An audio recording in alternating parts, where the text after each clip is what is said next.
It was 6 o'clock in the morning when I heard the knocking at the door. They weren't normal knocks, like the ones the mail carrier gives, or some distracted neighbor. They were hard, insistent, desperate knocks, the kind of knocking that wakes you up with your heart racing, with that feeling that something bad is happening. I sat up in bed, confused, trying to figure out what was going on. It was still dark outside. The light of dawn was just beginning to filter through my bedroom curtains. Who could be knocking at my door at this hour? I thought about ignoring it, about lying back down and pretending I hadn't heard anything. But the knocking continued, getting more urgent, more desperate.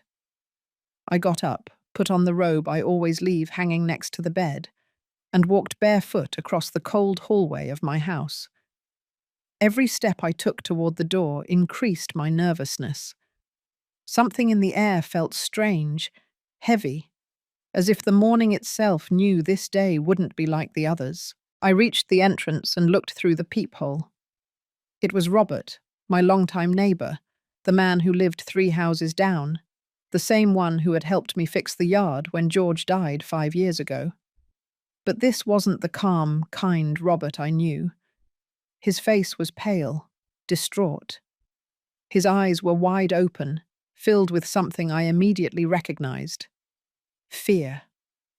Genuine, deep fear, the kind that can't be faked. I opened the door slowly, barely enough to see him better. He took a step forward, practically tripping over his own words. "Mary, listen to me carefully. Don't leave the house today. Please, trust me. Don't go out for any reason." His voice trembled. Robert never trembled.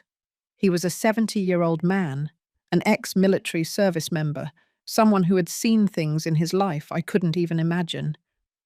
And there he was, in front of me, begging me to listen to him with an urgency that chilled my blood. "What? Robert? What are you talking about? What's going on?" He looked behind him, out at the empty street, as if expecting to see something or someone. Then he looked back at me, and for a moment I thought he was going to tell me everything. But he didn't. He just shook his head, with an expression of anguish I had never seen on him before. "I can't explain now. Just stay home. Lock the doors. Don't open for anyone, not even if they look like officers. Do you understand me? No one." A shiver ran down my spine. Officers? What was he talking about? Why couldn't he just tell me what was happening? "Robert, you're scaring me. Tell me, what is it?" "You'll understand this afternoon. I promise you'll understand. But right now I need you to trust me. Please, Mary. Please." And before I could answer, before I could demand a real explanation, he was already backing away, moving down the driveway. I watched him disappear into the dim morning light, walking fast, constantly looking side to side as if he were being chased. I closed the door with trembling hands and stood there, in the silence of my own house, trying to process what had just happened.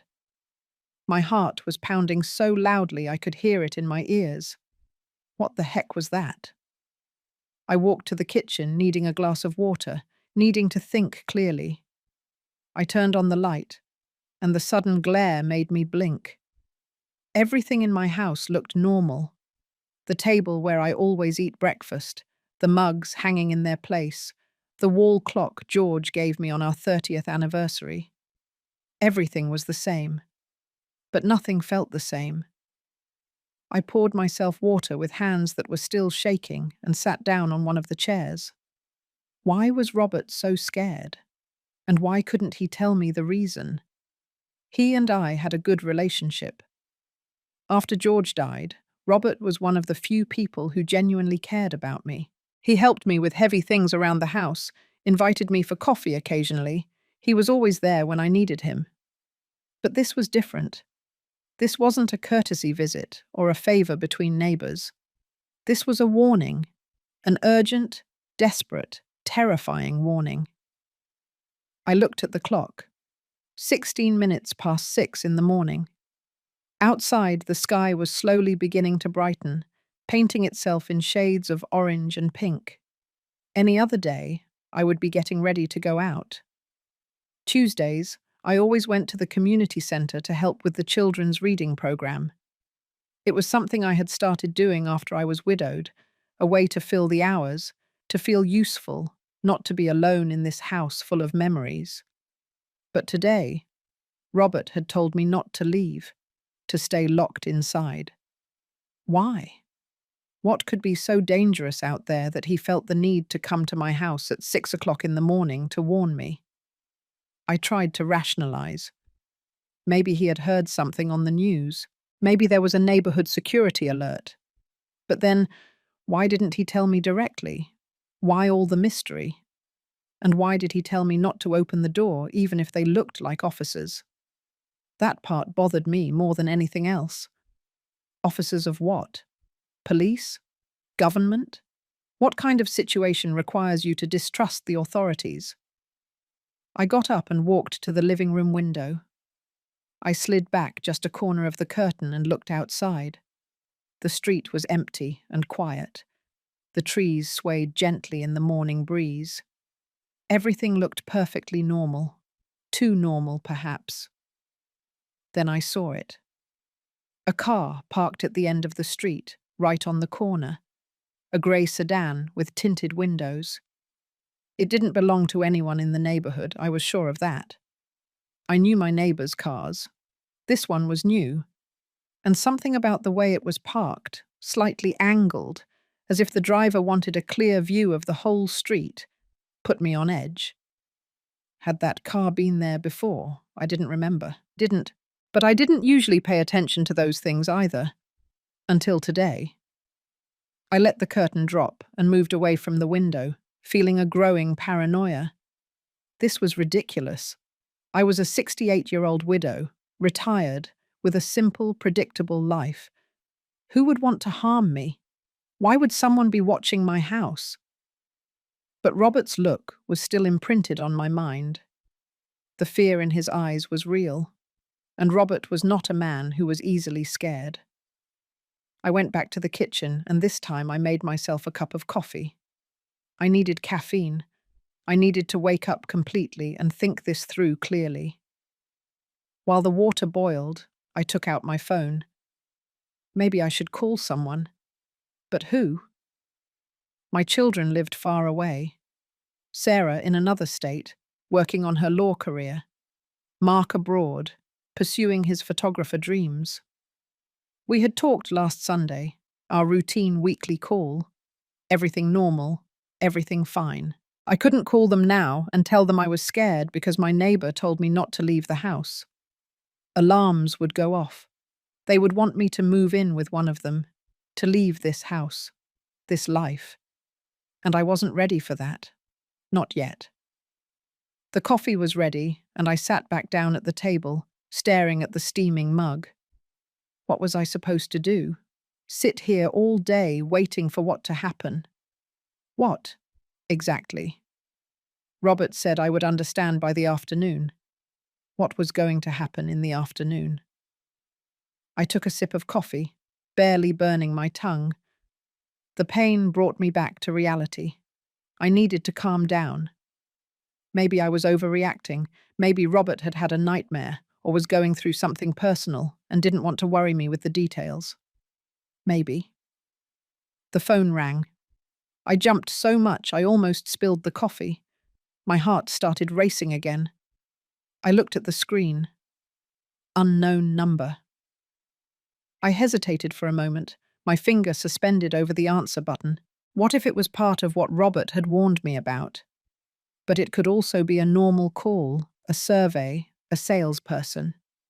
I answered. Hello? Silence. I could hear someone on the other end, soft breathing, but no one spoke. Hello? Who is this? More silence, and then click. They hung up. I lowered the phone slowly, looking at it as if it were a strange, dangerous object.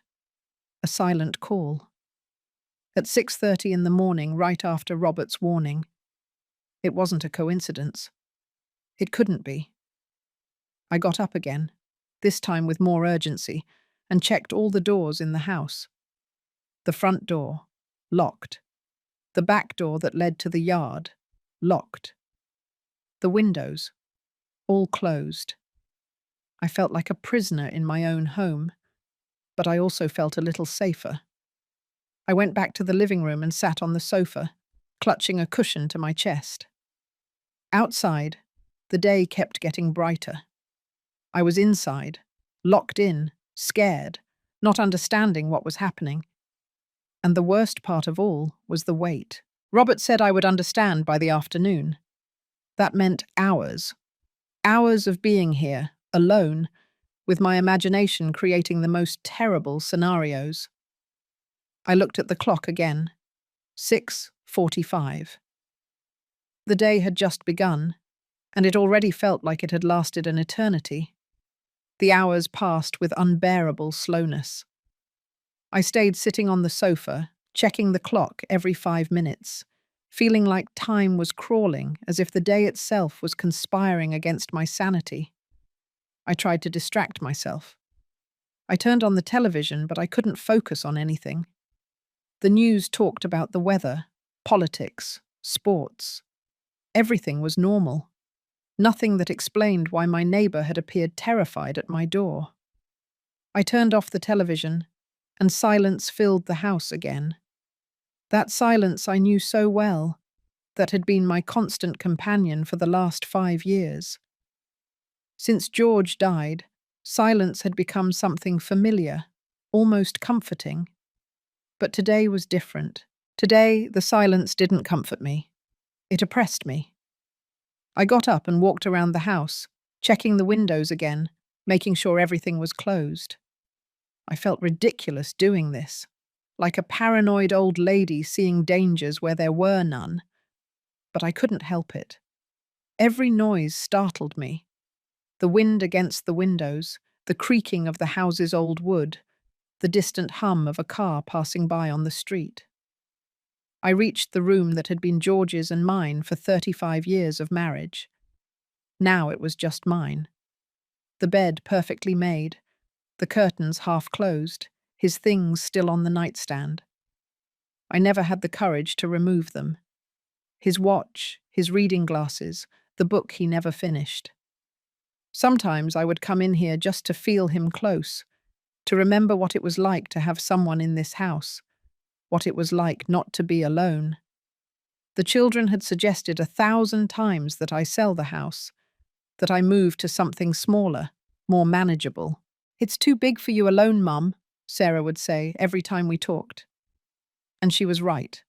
This 3-bedroom house, with its big yard and long hallways, was too much for a woman my age. But it was my home. It was the place where I had built my life, where I had raised my children, where I had loved and had lost. I wasn't ready to let it go.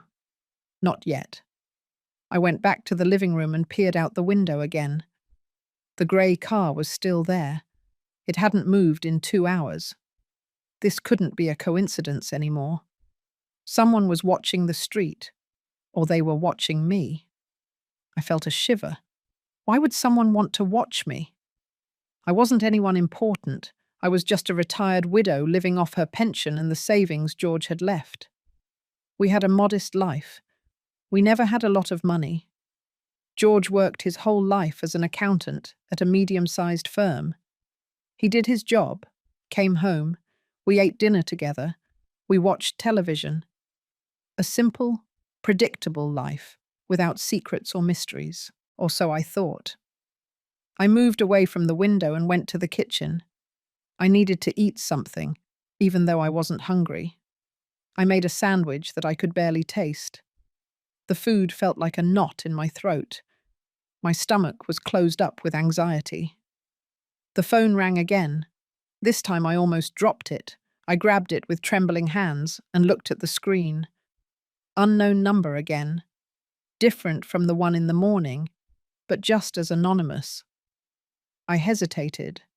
Should I answer? What if it was the same person as before? I answered. Hello?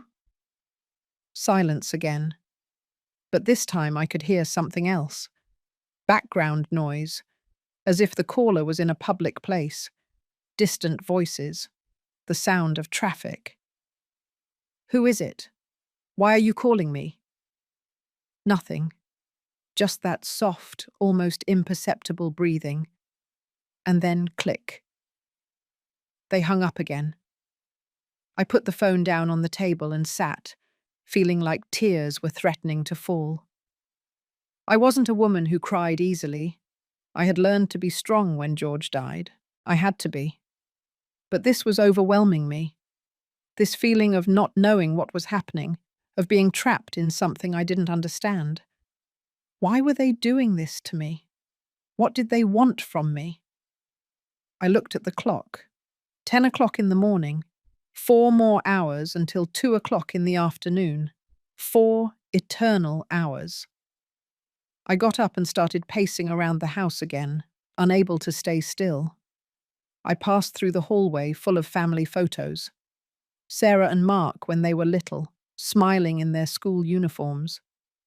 Our wedding, me in my white dress and George so young and handsome. Vacations at the beach, birthdays, graduations. A whole life captured in frames hung on the wall. I stopped in front of a photo of George, taken a few months before he died. He was in the garden, with his gardening tools, smiling at the camera. He looked happy, healthy. No one would have imagined that 3 months later he would suffer a massive heart attack in his sleep. The doctor said it was fast, that he didn't suffer.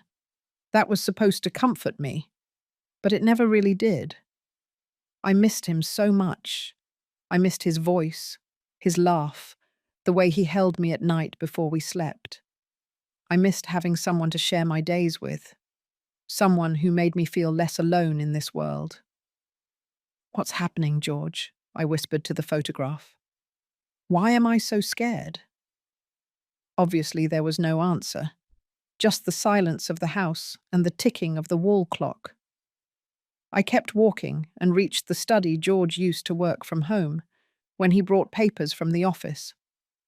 I had never touched this room much after his death. The children helped me pack some things, but most of it was still there. His files, his folders, his desk organized in the meticulous way he always kept it. I walked in and sat in his chair. The old leather creaked under my weight. I ran my fingers over the desk surface, picking up some of the dust that had settled over the years.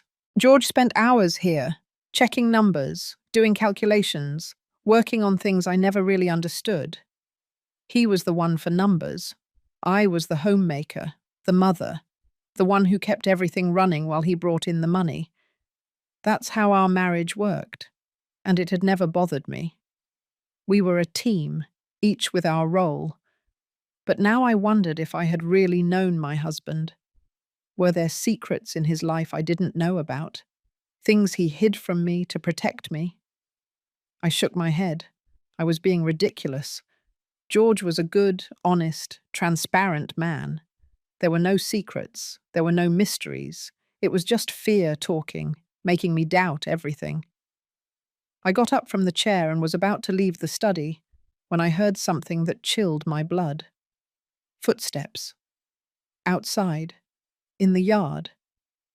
I froze, my heart pounding against my ribs. The steps were slow, deliberate.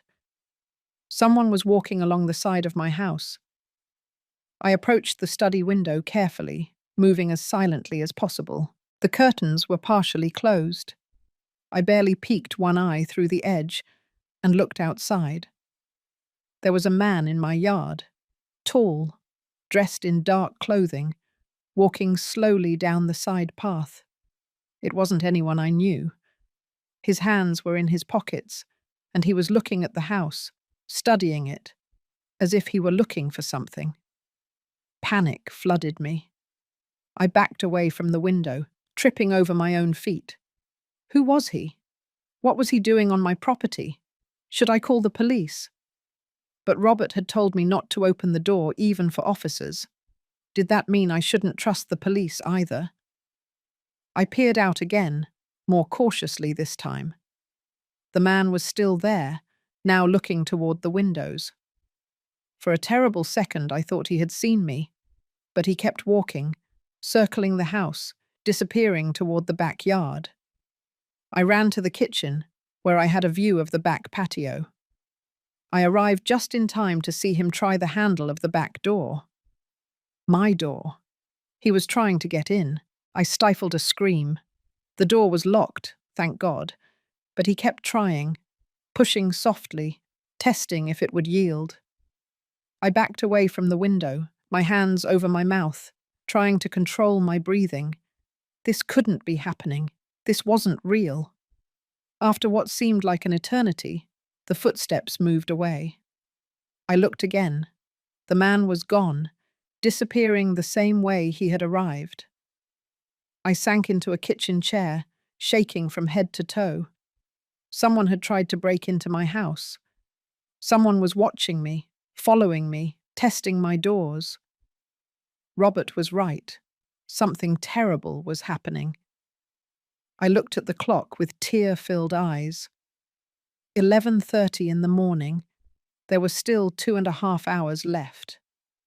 How much more could I endure this? I grabbed my phone with trembling hands and wrote a message to Robert. Someone was in my yard. They tried to open my door. I'm scared. What's happening? I sent the message and waited, staring at the screen with desperation. Minutes passed. 1, 2, 5. No answer. Please, Robert, answer me. Nothing. The silence in my house was now deafening. Every shadow seemed to move. Every sound was a threat. I felt like a cornered animal, waiting for the moment the predator would finally attack. And the worst thing was that I didn't even know who the predator was, or why it had chosen me. The phone rang at 12 o'clock noon, exactly at 12 o'clock, as if the caller had been waiting for that precise moment. This time it wasn't an unknown number. The screen simply said, "Police Department." My heart skipped a beat. With trembling hands, I slid my finger to answer. "Hello? Mrs. Mary Jones." It was a male voice, official, serious. "Yes, this is me. Mrs. Jones, this is Detective Michael Reed from the police department. I need you to stay calm and listen to what I'm going to tell you." The tone of his voice made my stomach churn. Something bad had happened. Something very bad. What? What's going on? "Ma'am, where are you right now?" The question threw me off. Why did he need to know where I was? "I'm at home. Why? What's happening?" There was a pause on the other end. I could hear voices in the background, movement, as if the detective were in the middle of something important. "Mrs. Jones, I need you to confirm something for me. Were you at the St. Anthony Community Centre this morning?" I froze. The St. Anthony Community Centre. That was exactly where I went every Tuesday at 9 o'clock in the morning. Where I was supposed to be today. Where I would have been if Robert hadn't warned me to stay home. "No," I replied, feeling my voice tremble. "No, I've been here at home all morning. Why?" Another pause. This time, longer. When the detective spoke again, his tone was different. More cautious. More concerned. "Ma'am, this morning at 9:20, there was an incident at the community centre. A serious incident. And we have multiple testimonies from people who claim to have seen you there." I felt as if the ground was opening up beneath my feet. "What? No, that's impossible. I wasn't there. I'm telling you I was at home all morning." "I understand, ma'am, but I need you to understand the gravity of the situation. There are witnesses who identified you. There are even recordings from the centre's security cameras." "That can't be." It has to be a mistake. I didn't leave my house. Mrs. Jones, is there anyone who can corroborate that you were at home this morning? Any family? Any neighbours? I thought of Robert, but he had specifically warned me not to open the door to anyone. Did that include the police? Besides, he hadn't answered my message. I had no way to prove where I had been. I was alone, but I swear I didn't leave. What incident? What happened? The detective sighed on the other end of the line. I would prefer not to give details over the phone. Ma'am, I need you to come to the station so we can clarify this. Go to the station? Am I being accused of something? I'm not saying that, ma'am. We just need you to come give your statement and help us understand what happened. This is very serious. My mind was a chaos of contradictory thoughts. Robert had told me not to leave, not to open the door even for officers. But now the police were asking me to go to the station. What was I supposed to do? I need time to process this. I can come later. Mrs. Jones, I really need you to come now. If you weren't at the centre, as you say, then we have a much bigger problem. Someone is using your identity. The words fell on me like stones. Someone is using my identity. What did that mean? Was someone impersonating me? Why? I don't understand any of this. How is it possible that someone— That's why we need you to come in, ma'am, to resolve this. Can I send a patrol car to pick you up if you prefer? No. The word came out louder than I intended. No, Let me think. I need a moment. Ma'am, if you don't come voluntarily, I will have to— I hung up. I know it was stupid. I know I probably made things worse, but panic overwhelmed me. I dropped the phone on the sofa and held my head in my hands. What was happening? How was it possible that there were witnesses who saw me in a place I wasn't? And what incident had occurred? The detective said it was serious. How serious? The phone rang again immediately, the police department again. I didn't answer. It kept ringing once, twice, 3 times, until it finally stopped. I got up and started pacing back and forth across the living room, trying to think, to make sense of all this. Someone had impersonated me. Someone who knew exactly where I went on Tuesday mornings. Someone who knew my routine. And something had happened. Something serious enough for the police to call me.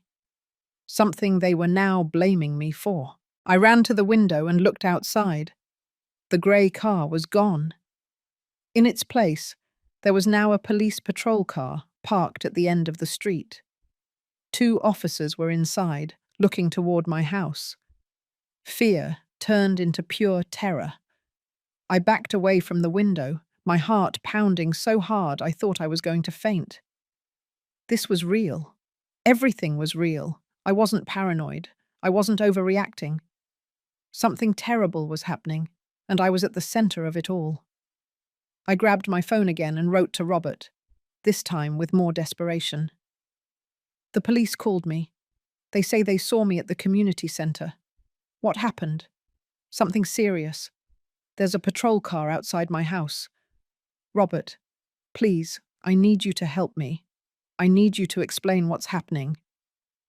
I sent the message and waited, staring at the screen with tears streaming down my cheeks. This time the answer came almost immediately. Don't open the door, no matter what they say. I'm coming over. Give me 20 minutes. 20 minutes. I had to hold out 20 minutes more. I looked out the window again. The officers were still in the patrol car, but now one of them was talking on the radio, probably reporting that I was home, that I hadn't left, that I wasn't answering their calls. How long would it be before they decided to come get me? Did they have an arrest warrant? Could they enter my house without my permission? I knew nothing about laws.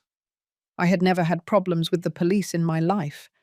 I had been an exemplary citizen for 68 years, and now I was hiding in my own home, terrified of the very officers who were supposed to protect me. The phone rang again. This time it was a number I didn't recognize, but different from the previous ones.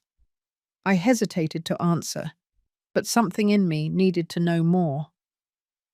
Hello? Mrs. Jones? It was a female voice this time, young, nervous. Who is this? My name is Ashley. I work at the St. Anthony Community Centre. Ma'am, I need to talk to you. It's about what happened this morning. My breathing quickened. What happened? No one wants to tell me exactly what happened. Well, it's complicated. The woman who was here this morning, the one we all thought was you, she did something terrible. She stole money from the donation box, more than $3,000 that we had raised for the scholarship program. And not only that, she also took files from the administrative office, personal documents from several volunteers and program participants. I slid onto the sofa, feeling my legs fail me. But it wasn't me. I didn't do that. Why would they do this to me? I know, Ashley said, and her voice sounded genuinely confused. That's why I'm calling you, because something doesn't add up. That woman, she looked a lot like you, Mrs. Jones, a whole lot. But when I saw her up close, something was wrong. Her eyes, the way she walked, how she spoke. It was you, but it wasn't you. Do you understand what I mean? No, I don't understand anything. How is it possible that someone looks so much like me? And why? To steal $3,000? That's what doesn't make sense, Ashley continued. $3,000 is money, yes, but someone who took the trouble to impersonate you, to know your routine, your schedule, why risk it for that amount? And the files she took were specific files, as if she knew exactly what she was looking for. What kind of files? I can't give details, ma'am, but they were sensitive documents, personal information.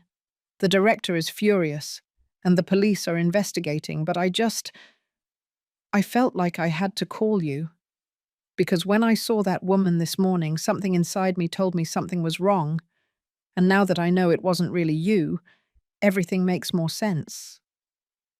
Did you tell this to the police? Yes, but they are focused on finding you. They have your fingerprints on the box, witnesses who identified you. For them, it's an open and shut case. My fingerprints? How can they have my fingerprints if I wasn't there? There was an uncomfortable silence on the other side. I don't know, ma'am, but they have them. Detective Reed told me. I hung up the phone feeling like I was going to throw up. My fingerprints. How was that possible? How could someone have my fingerprints? Then I remembered. 2 months ago, I had gone to the bank to renew some documents. They asked for my digital fingerprints for the new debit card. A standard procedure, they said. Something for extra security. Was it possible that someone had accessed that information? That they had used it? I looked at the clock. 10 minutes had passed since Robert's message. 10 more minutes. But then I heard something that made my blood freeze. Footsteps on the porch, knocking on the door. But they weren't desperate knocks like Robert's this morning. They were firm knocks, authoritative. Mrs. Jones, Police Department, we need you to open the door. I stood paralyzed in the middle of the living room, looking at the door as if it were a living creature about to devour me. The knocking continued, becoming more insistent. Mrs. Jones, we know you're in there. Please open the door. We just want to talk to you. It was Detective Michael Reed's voice, the same voice I had heard on the phone minutes earlier. But now, hearing it on the other side of my door, so close, terrified me in a way I couldn't explain. Robert had told me not to open the door, not to trust anyone, not even officers. But how could I not open for the police? Wouldn't it make everything worse if I refused? Ma'am, if you don't open voluntarily, we will have to consider other options. We don't want to come to that. Other options? What did that mean? Breaking down the door? A search warrant? My mind tried to process all the possibilities, while my feet remained glued to the floor. I approached the door slowly, making no sound, and looked through the peephole. They were two men dressed in dark suits. One of them, the one who had been speaking, was about 50 years old. Grey hair, a serious expression. The other was younger, standing slightly behind, looking around the porch as if expecting someone else to appear. We just want to clarify the situation at the community centre, the detective continued. If you really weren't there, as you claim, then we need your help to find the person who was. It's as simple as that. He sounded reasonable, logical, exactly what a real detective would say. But something in his tone, in the way he looked at me through the peephole, told me this wasn't that simple. I need to talk to my lawyer first, I finally said, surprising myself with how firm my voice sounded. The two men exchanged glances. Ma'am, you are not being accused of anything yet. We just need your statement. You don't need a lawyer for a conversation. Yet. That word resonated in my mind. I wasn't being accused yet, but I would be soon if I didn't cooperate. Anyway, I prefer to wait. The detective sighed, and for a moment I thought they would leave. But then he took something out of his pocket. A photograph. You can at least see this, Mrs. Jones. He held it up to the peephole. It was a security camera image, grainy and in black and white, but clear. It showed a woman entering the community centre, a woman who looked exactly like me. My heart stopped. It was like looking in a mirror. The same height, the same haircut, the same way of walking. She even wore clothes similar to what I would have worn, khaki pants and a light blouse with a sweater over it. That's you, Mrs. Jones. I couldn't answer. I was too shocked. Who was that woman? How was it possible that she looked so much like me? She has your face, your build, your way of dressing. The centre staff immediately recognized her. They even called her by name, and she responded. You're telling me you have an identical twin that no one knows about? I don't have siblings, I whispered, though I wasn't sure if they had heard me. The detective put the photograph away, and his expression hardened. Mrs. Jones, this is not going to go away. The longer you go without cooperating, the worse it will look for you. I suggest you reconsider your decision. I already told you I wasn't there. I don't know who that woman is, but it's not me. Then help us prove it. Come with us. Give your statement. Allow us to take your fingerprints for comparison. You already have my fingerprints, I interrupted. They told me they found them at the scene. Another exchange of glances between the two men. The younger one approached and whispered something in the detective's ear. Reed nodded slowly. It's true. We have them. Which makes your insistence that you weren't there even harder to believe. Do you understand the situation you're putting yourself in? Yes, I understood. I understood perfectly that someone had planned this very carefully. Someone who knew where I went, how I dressed, how I spoke. Someone who had somehow gotten my fingerprints. This was not a random robbery. It was a calculated operation. But why? I'm going to give you 5 minutes to open this door, Mrs. Jones, the detective said, and now his voice had a threatening tone. 5 minutes. After that, we're going to have to take more drastic measures. They moved away from the porch and walked back toward the patrol car that was still parked on the street. I watched them talk among themselves, one of them making a call on his radio. I moved away from the door with trembling legs. Where was Robert? 15 minutes had already passed. I needed him to arrive now, to explain to me what the heck was going on. I went back to the living room window and watched. The two men were still next to the patrol car, waiting. The younger one constantly looked at his watch. Detective Reed was talking on the phone, gesturing with his hands as if he were arguing with someone. Then I saw another car approaching on the street. A black sedan, newer than the other cars in the neighborhood. It parked behind the patrol car, and a woman got out. She was wearing a formal suit and sunglasses, even though the day was overcast. She approached Detective Reed, and they began to talk. I couldn't hear what they were saying, but the conversation seemed tense.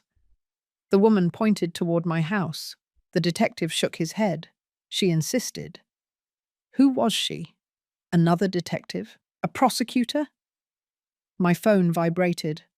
A message from Robert. I'm 2 blocks away. Don't open the door. No matter what happens, don't open it. 2 blocks. He was almost here. I just needed to hold on a little longer. But then the woman in the suit started walking toward my house. Not toward the front door, but toward the side. The same path the man in dark clothing had taken this morning. She disappeared from my sight. I ran to the kitchen to see what she was doing. I saw her walking through the side yard, looking toward the windows, studying the house. She reached the back door and, to my horror, took something out of her purse. A small metallic tool. She was trying to force the lock. Panic completely overwhelmed me. I grabbed the first thing I could find, a kitchen knife from the drawer, and stood there, trembling, not knowing what to do. The woman kept working on the lock. I could hear the small metallic clicks. It was only a matter of time before she managed to open it. Then I heard a car engine accelerating. Through the front window, I saw Robert's car skidding to a stop in front of my house. He jumped out of the vehicle and ran toward Detective Reed, shouting something I couldn't hear. The two men confronted each other. Robert was gesturing violently, pointing toward my house, toward the officers. The detective tried to calm him down, but Robert didn't stop. And at that moment, I heard the definitive click of the back lock opening. The door opened slowly, and the woman in the suit stepped into my kitchen, taking off her sunglasses. When I saw her face clearly, I felt the world stop. She had my face. She didn't look like me. It was exactly me. Every wrinkle, every mark, every detail. She smiled, and it was the most terrifying smile I had ever seen in my life. "Hello, Mary," she said in my own voice. "I think you and I need to have a very serious conversation." I backed up until I hit the wall. The knife trembled in my hand. The woman calmly closed the door behind her, never taking her eyes off me. It was like standing in front of a living mirror, but a mirror that moved by its own will, that breathed, that smiled with a coldness I had never seen in my own reflection. "Don't scream," she said, raising her hands in a gesture of peace that conveyed no calm. "If you scream, the ones outside are going to come in. And believe me, you don't want that to happen." "Who are you?" My voice came out barely as a hoarse whisper. "That's a complicated question," she replied, walking slowly to the kitchen table and sitting down as if she were in her own home. "Let's say I'm someone who knows your life very well. Every detail, every habit, every little secret. What do you want from me?" She tilted her head, studying me with those eyes that were identical to mine, but that looked in a completely different way. There was something calculating in them, something ruthless. "It's not what I want. It's what other people want. I'm just the messenger, the enforcer, if you prefer to call it that. I don't understand anything you're saying." "I know. And that's precisely why we're in this situation. Your ignorance, Mary. Your blessed and convenient ignorance about who your husband really was." The mention of George made something break inside me. Fury replaced fear for a moment. Don't you dare talk about him. You don't know anything about my husband." She laughed, and the sound was disturbing coming from my own face. "I don't know anything." "Oh, Mary, I know more about George than you did in 35 years of marriage. I know about the hidden accounts, the encrypted files, the secret meetings. I know about what he discovered and what he tried to do with that information." "You're lying. George was an accountant. He worked with numbers, with companies, with corrupt companies," she interrupted, "with dirty politicians, with very powerful people who moved money in very illegal ways. And your dear George, the honest and hard-working accountant, decided he had to do the right thing. He decided to collect evidence, document everything, prepare to expose these people." I slid down the wall until I was sitting on the floor, still clinging to the knife. This couldn't be real. George had never mentioned any of this to me. Why would he have done that? Why would he risk everything? "Because he was a noble idiot," she said with disdain. "Because he believed in justice and doing the right thing, even if it meant endangering his family. And look at him now, 5 years dead. George, paying for his decisions. His death was a heart attack. The doctor confirmed it." She looked at me with something close to pity. "Are you really that naive? 58-year-old men in perfect health don't suffer massive heart attacks out of nowhere, especially when they are about to hand over incriminating evidence to the authorities." The words hit me like punches. It couldn't be true. It couldn't be that George had been murdered and I never knew it. It couldn't be that all this time. "Why now?" I asked, tears beginning to roll down my cheeks. "Why after 5 years are they coming for me?" "Because we found something. A trail George left. A clue suggesting he didn't take all the evidence to the grave. That he left a backup copy. And we believe you know where it is." "I don't know anything. I swear to you. I don't know anything about any evidence." "That's what you said 6 months ago when we intercepted you at the bank, remember? We asked for your digital fingerprints for the new security card. A completely routine procedure." The memory came back to me with terrifying clarity. The bank employee, insistent but kind. The digital scanner. The way she assured me it was only for my protection. It was you. It was me. We needed your fingerprints to be able to use them today. To make the community center robbery look like your fault. To have leverage over you. To pressure you to cooperate. But I don't know where that evidence is. George never told me anything. She got up from the chair and approached me, crouching down to my height. Her closeness made my stomach churn.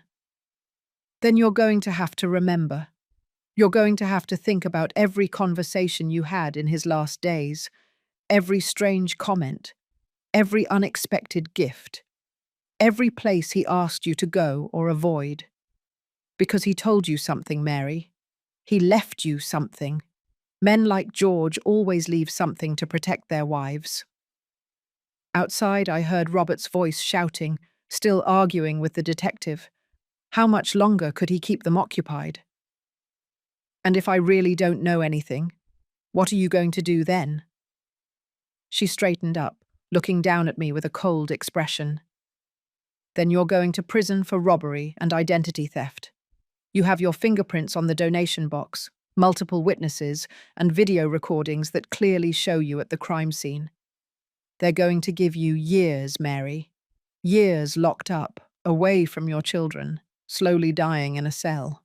You can't do this. It's already done, unless you give me what I want." The front door burst open. Robert rushed into the house, immediately followed by Detective Reed and the other officer. Robert saw me on the floor, saw the woman standing in front of me, and his face went pale. "Get away from her," Robert ordered, his voice full of an authority I had never heard from him. The woman turned to face them, showing no sign of surprise or concern. "Robert Miller, it's been years. Still the loyal guardian, aren't you?" "I said get away." Detective Reed looked confusedly between the woman and me, noticing the impossible similarity for the first time. What the hell is going on here? Robert moved quickly, placing himself between the woman and me, helping me to my feet with his free hand. In his other hand, he held something that made my heart stop. A yellow envelope, old and worn. "It's time for Mary to know the truth," Robert said, looking directly at the woman. "The whole truth. George made me promise to protect her, to only tell her if danger came to her door. Well, here's the danger." He extended the envelope to me. I took it with trembling hands. On the front, written in George's unmistakable handwriting, it said, "For Mary, open only with Robert." "What is this?" "Your answer," Robert replied, "and also your condemnation, depending on how you decide to use it." The woman took a step toward us, but Detective Reed finally reacted, blocking her way. "No one moves until someone explains to me what is going on. Mrs. Jones, or whoever you are, stay where you are." I looked at the envelope in my hands, feeling its weight as if it contained all the life I thought I knew, and all the lies that supported it. George had known. He had known this would happen someday. And he had left me something. Something important enough that dangerous people would come looking for it 5 years later. "Open it, Mary," Robert urged. "It's time for you to know who your husband really was, and who you are now that he's no longer here to protect you." With trembling fingers, I began to open the envelope, knowing that what I would find inside would change everything forever. The envelope contained a letter folded in 3 parts, handwritten in George's careful script. Just seeing it made me feel his presence, as if he were there with me, trying to explain something he never had the courage to tell me in life. With trembling hands, I began to read while everyone in the kitchen waited in silence. "My dearest Mary, if you are reading this, it means the danger I so feared has finally arrived. It means I am no longer there to protect you, and that Robert has kept his promise to look after you when I couldn't. Forgive me for the lies. Forgive me for building our life on secrets you never should have had to bear. But understand that every decision I made was to keep you safe, you and our children." I had to stop, the tears blurring the words. Robert put a hand on my shoulder, giving me strength to continue. "For 20 years, I worked as an accountant for legitimate businesses. But 8 years ago, one of my clients asked me to review certain accounts for a construction company. What I found was much bigger than I imagined. A massive money laundering scheme involving high-level politicians, judges, influential business people. They were moving millions of dollars through fake projects, inflated contracts, diverted public funds." My breath hitched. George had uncovered a corruption network. Why had he never told me? At first, I tried to ignore it, Mary. I wanted to pretend I hadn't seen anything. But I couldn't. I couldn't sleep knowing that those people were stealing money that should go to hospitals, schools, social programs. Money that could have saved lives. So I started saving copies, documents, transfers, emails. Everything that proved their guilt.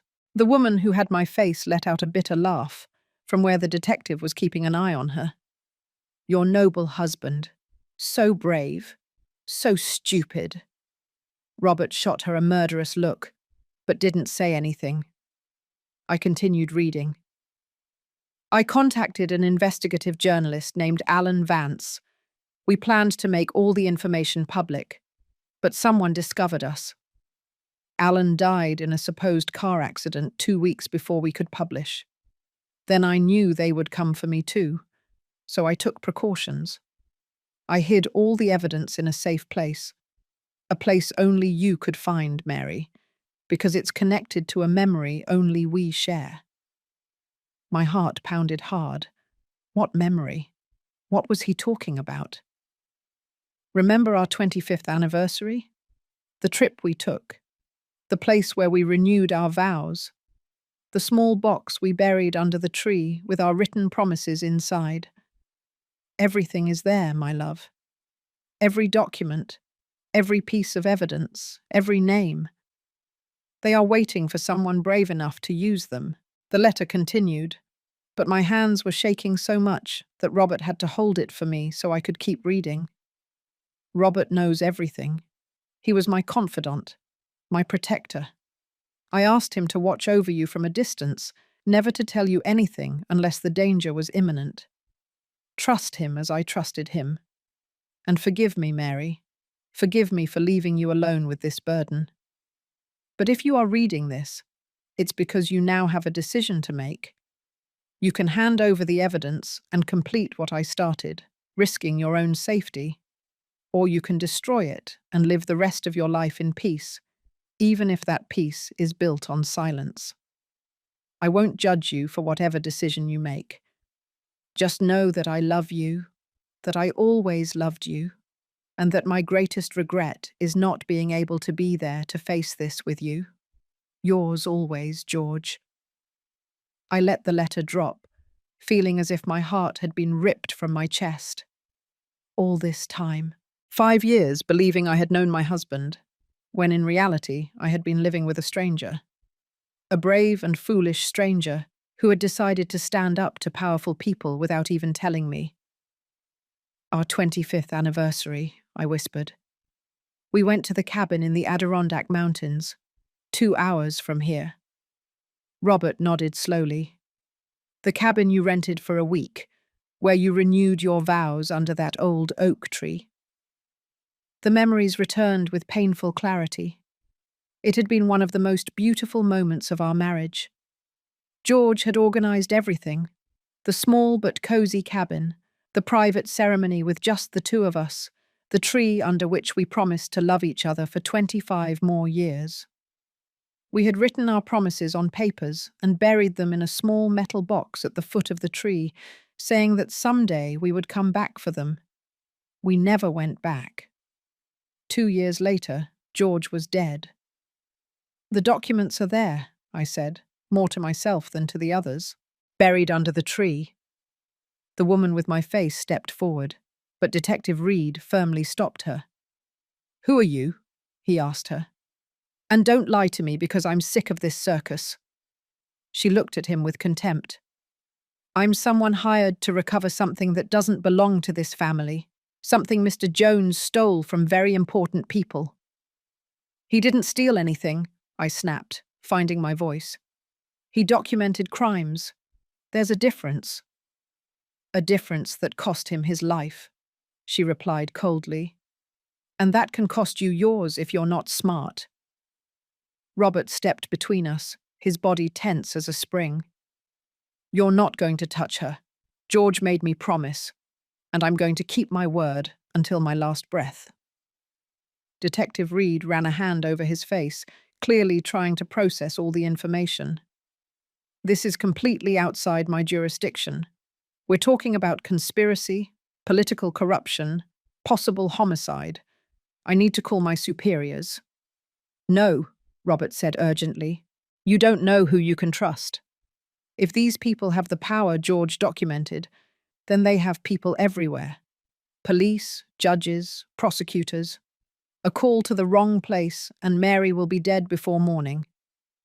The words fell on me like ice water. Dead? Was I really in that much danger? So what do you suggest I do? The detective asked, and for the first time I heard uncertainty in his voice. Let us go, Robert replied. Let us get to that cabin, retrieve the documents, and then we will turn them over to the correct authorities. Someone outside the local system, someone federal. The woman laughed. Do you really think you'll get to that cabin? My employers have eyes everywhere. Before you cross the city limits, there will already be people waiting for you. Then we'll die trying, Robert said, with a determination that scared me. But we are not going to hand over those documents to you so you can destroy them. Detective Reed looked at Robert and me, then at the woman, clearly torn between his duty and what was right. If I let you go, I'm risking my career, possibly my life.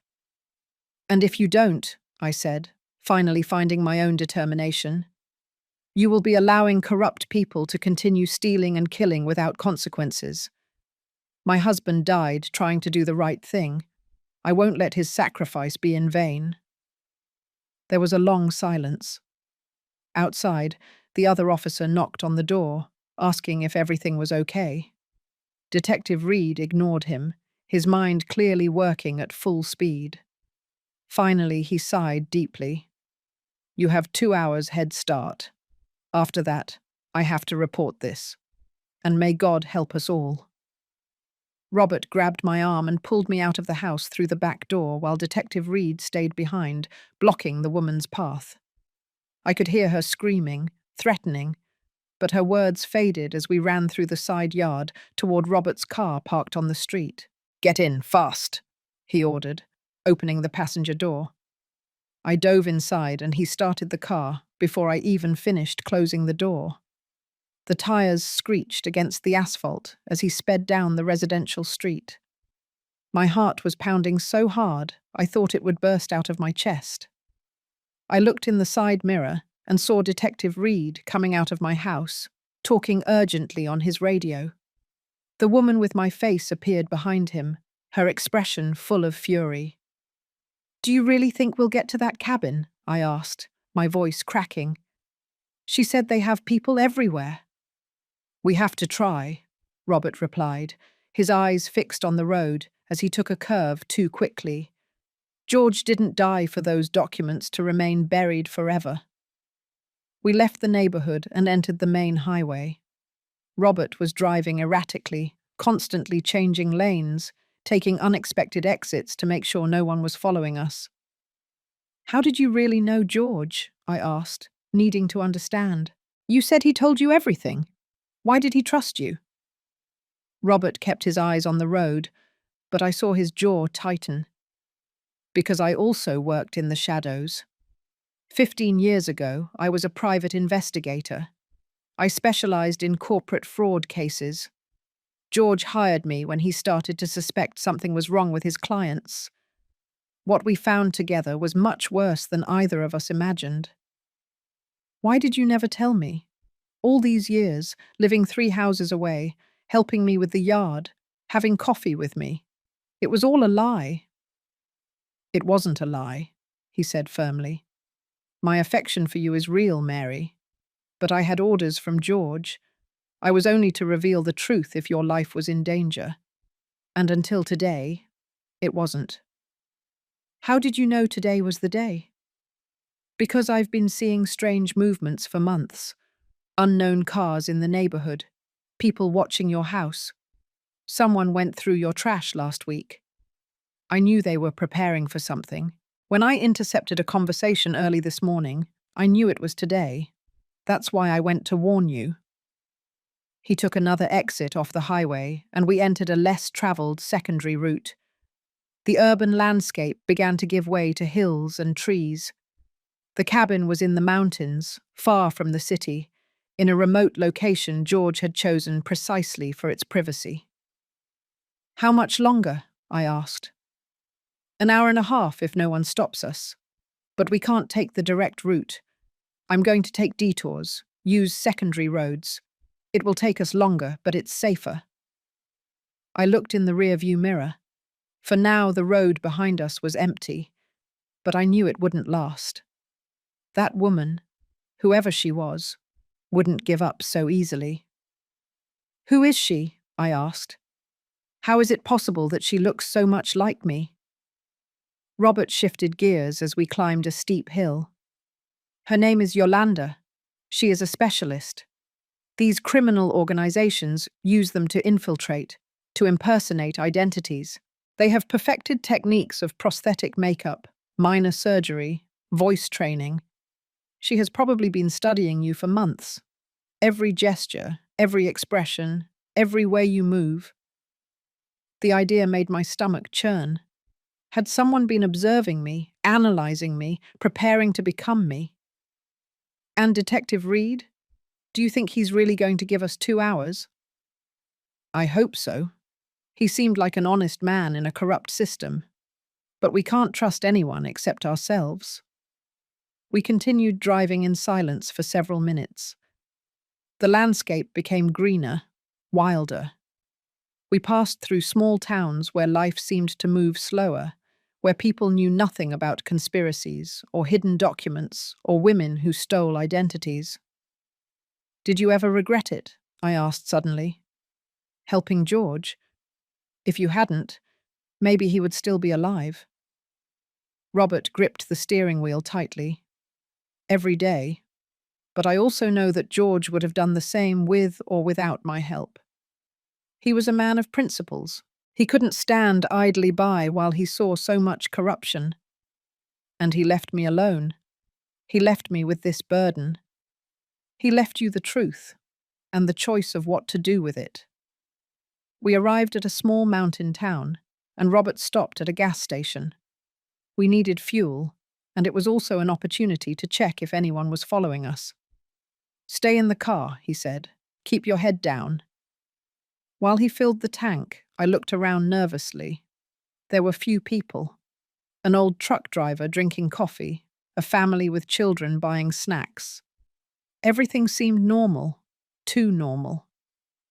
Robert paid quickly and got back in the car. But before starting, he looked at his phone and his face went pale. What is it? He showed me the screen. It was a text message from an unknown number. It contained only one photograph. The cabin in the mountains, our cabin, and below, a short message. We are waiting for you. My blood froze. They already knew where we were going. How was that possible? They must have tracked my phone, Robert said, immediately turning it off and taking out the battery. Oh, and yours. Give me your cell phone. I handed him my phone and he did the same, taking out the battery and throwing both phones into a nearby trash can. Without phones, we can't call for help if something goes wrong, I said. But they can't track us either. It's a necessary trade-off. He started the car again, but now his expression was much grimmer. If they are already at the cabin, what do? We can't just show up there. Robert drove in silence for a minute, thinking. Then he took a detour onto a dirt road that led into the woods. I know another way to get there. A trail that hunters used years ago. It will drop us off at the back of the property. We can approach without being seen. And if it doesn't work, then we improvise.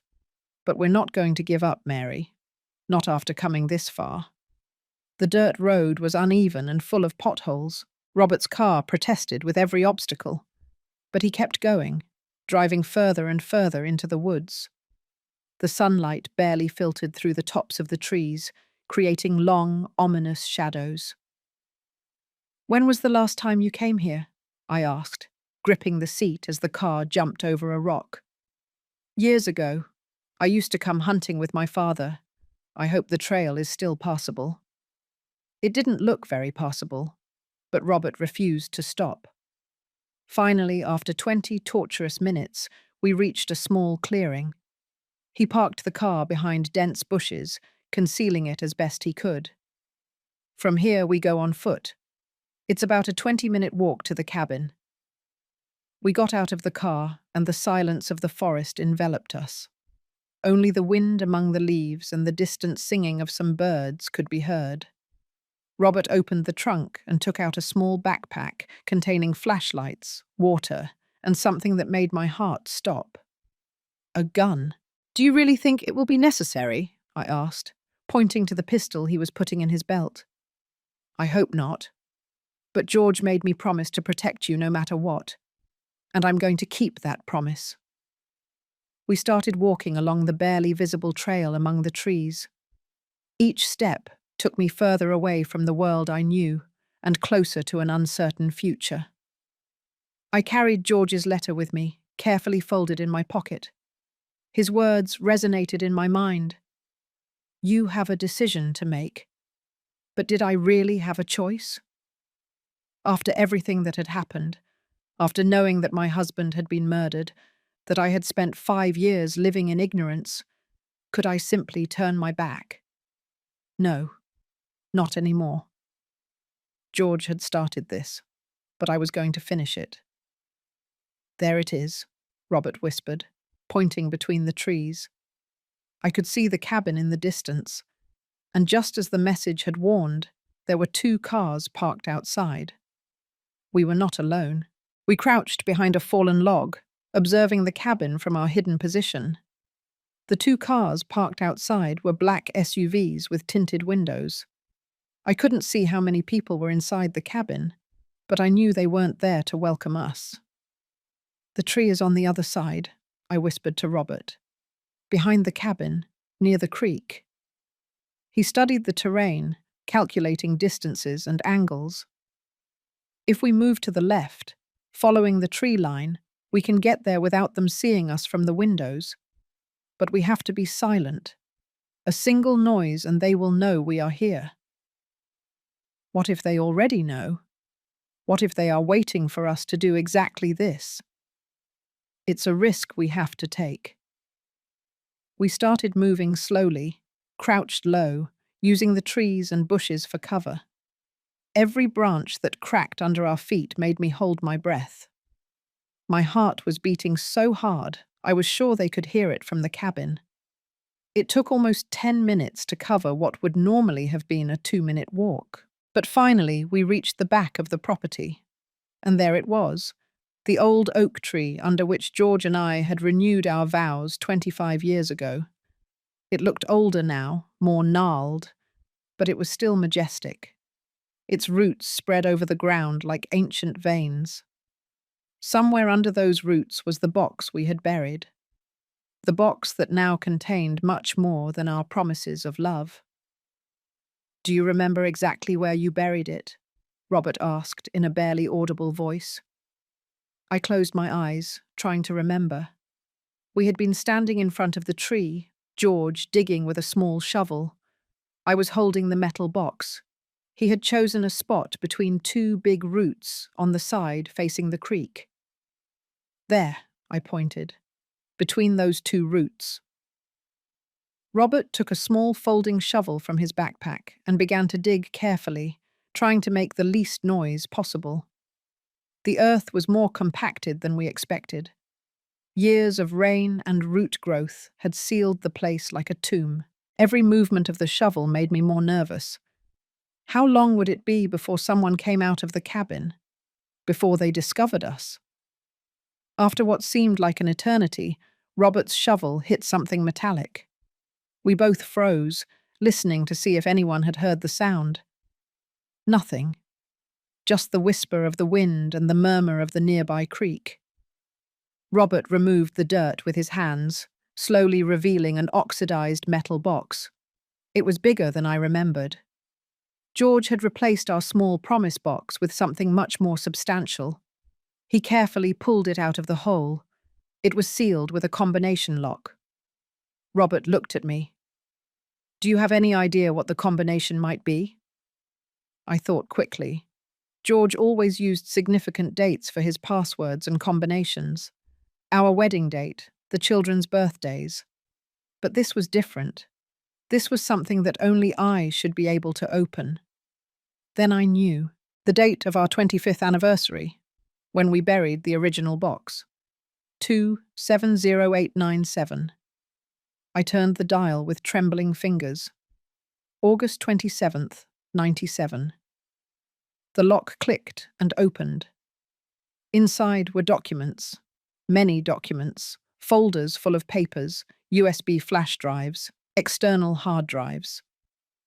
George had documented everything meticulously. Names, dates, amounts, bank transfers. It was a complete encyclopedia of corruption. "My God," Robert whispered, quickly flipping through some papers. "This is bigger than we thought. There are national-level politicians here, Supreme Court judges, businessmen who control entire industries." "How much money?" I asked.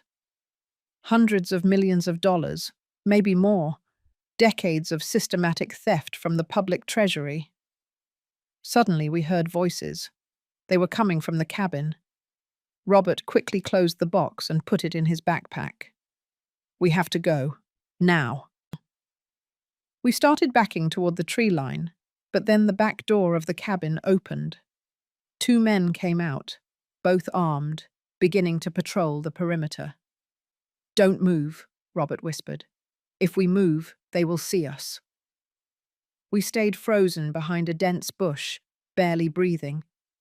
One of the men was walking directly toward us. 30 feet, 20 feet, 10 feet. Robert put his hand on the pistol in his belt. I closed my eyes, praying silently. The man stopped barely 15 feet from our position. He took out a cigarette and lit it, looking into the woods. For a terrible moment I thought he had seen us, but then his radio crackled. Anything back there? It was Yolanda's voice, the woman with my face.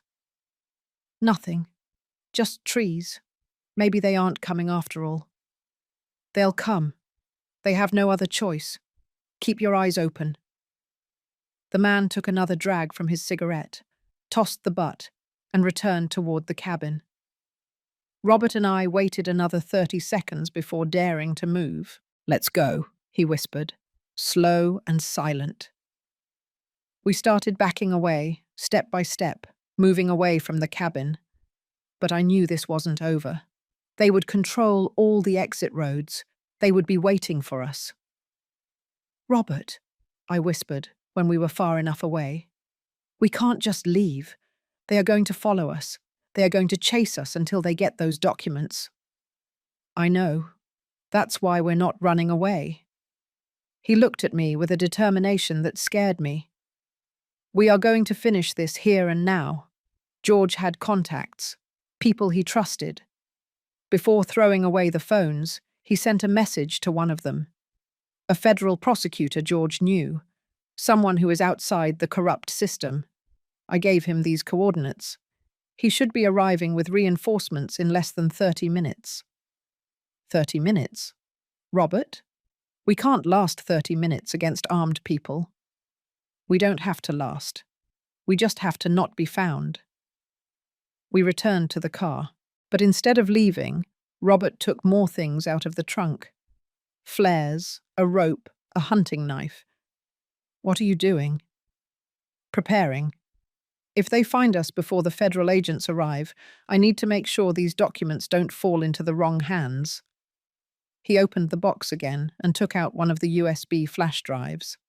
He handed it to me. Keep this. If something happens to me, if we get separated, you take this to the authorities. Do you understand? No matter what happens, this flash drive has to get there safely. I took the small USB flash drive, feeling the weight of it in my hand despite its tiny size. In this small object was George's life and death, his legacy, his truth. Robert, I'm scared. He put his hands on my shoulders, looking me directly in the eyes. Mary, your husband made me promise to look after you, but now I understand you don't need to be looked after. You are stronger than you think.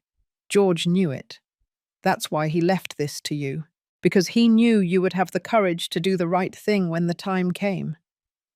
Tears rolled down my cheeks, but I wiped them away with determination. He was right. I was no longer the scared widow hiding in her house. I was no longer the woman living in ignorance. Now I knew the truth, and the truth demanded action. What do you need me to do? I need you to stay here, hidden. If you hear shots, if something goes wrong, you take that car and drive to the nearest town. Look for the federal police, not local. You give them the flash drive and you tell them everything. Promise me. I nodded, although every fiber of my being wanted to protest, wanted to tell him not to leave me alone. And what are you going to do? Robert smiled, but it wasn't a happy smile. It was the smile of a man who has accepted his destiny. I'm going to make sure George didn't die in vain. I'm going to keep the last promise I made to my friend. Before I could answer, we heard engines. The black SUVs were moving away from the cabin, starting to sweep the area. They had discovered us, or at least they knew we were close. Robert gently pushed me toward the car. Hide, and no matter what happens, don't come out until it's safe. Robert, no. But he was already gone, moving between the trees with the backpack containing the box of documents, taking them away from me, becoming the decoy. I was left alone in the car, the USB flash drive clenched in my hand, listening to the approaching engines. The minutes that followed were the longest of my life. Hidden in the car, crouched in the back seat, I listened to the SUV engines moving through the woods, the voices shouting orders, the footsteps running between the trees. And then, the sound I feared most. Gunshots. 3 quick shots, followed by silence, then more voices, more movement. I clutched the USB flash drive to my chest, praying that Robert was okay, but knowing in my heart that he had done exactly what he promised. Sacrificed himself to protect me. Silent tears streamed down my face. George had died for this truth. And now Robert, too. How many more lives would it cost? When would this cycle of violence and secrets end? Then I heard something different. Sirens. Many sirens. And the unmistakable sound of helicopters approaching. Robert's reinforcements had arrived. What followed was chaotic. More shots, shouts, orders amplified by megaphones demanding that everyone drop their weapons. I remained hidden, trembling, not daring to move a muscle until everything went silent. Finally, someone knocked on the car window. It was a man in a bulletproof vest that said FBI in large letters. Behind him, dozens of federal agents were moving through the area, arresting the people who had been hunting us. Mrs. Jones? I'm Special Agent Ryan Miller. Robert Miller contacted us. He's safe. He's wounded. But he's going to be okay. The wave of relief that hit me almost made me faint. I got out of the car with trembling legs, and the agent held my arm. I have the documents. I showed him the USB flash drive. He took it carefully, as if it were the most precious thing in the world. And maybe it was. This is going to change a lot of things, Ma'am. A lot of very powerful people are going to fall because of what your husband documented. They took me to where Robert was being treated by paramedics. He had a bullet wound in his shoulder, but he was conscious and smiling when he saw me. We did it, he said in a weak voice. George would be proud. I knelt beside him, taking his hand. You're an idiot. You could have died. But I didn't die, and now the truth is going to come to light. I saw Yolanda being handcuffed and placed in one of the federal vehicles. When she passed by me, our eyes met. There was no longer any similarity between us. She was just another criminal being brought to justice. The days that followed were a whirlwind. George's documents unleashed the biggest corruption scandal in decades. 14 high-level politicians were arrested, including 2 senators and a governor. Judges, business people, public officials, all fell like dominoes. The money laundering scheme had moved more than $300 million over 20 years. George's name was vindicated. The media called him a hero, a brave accountant who dared to stand up to the corrupt system.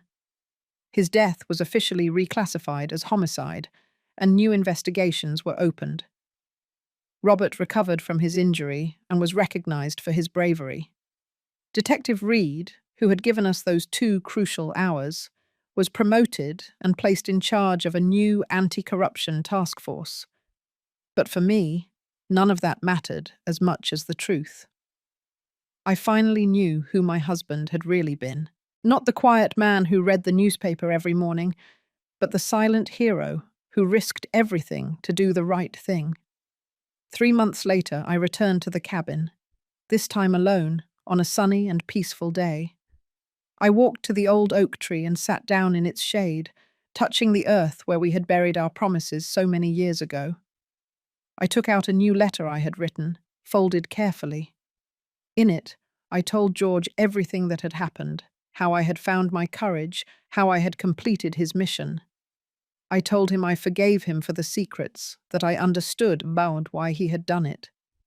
And I promised him that I would live the rest of my life honoring his memory, not hiding from the world, but facing it with the same bravery he had shown. I dug a small hole and buried the letter under the tree, along with the ashes of the fear I had carried for so many years. When I got up to leave, I felt different. I was no longer the fragile, scared widow who had been awakened by desperate knocks on her door.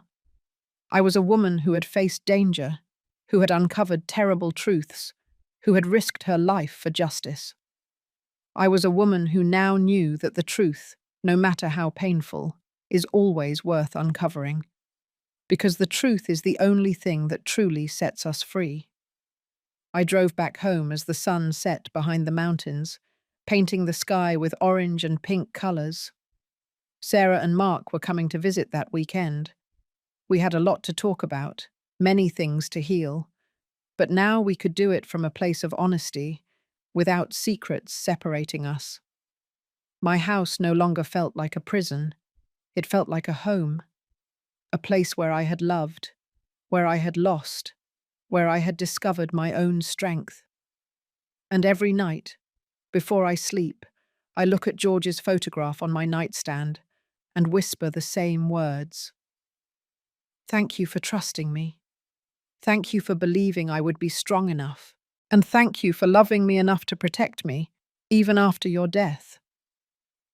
Because in the end, that's what it all had been.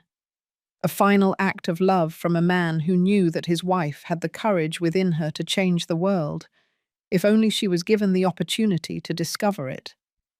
And I had discovered it. The truth had come to light. Justice had prevailed.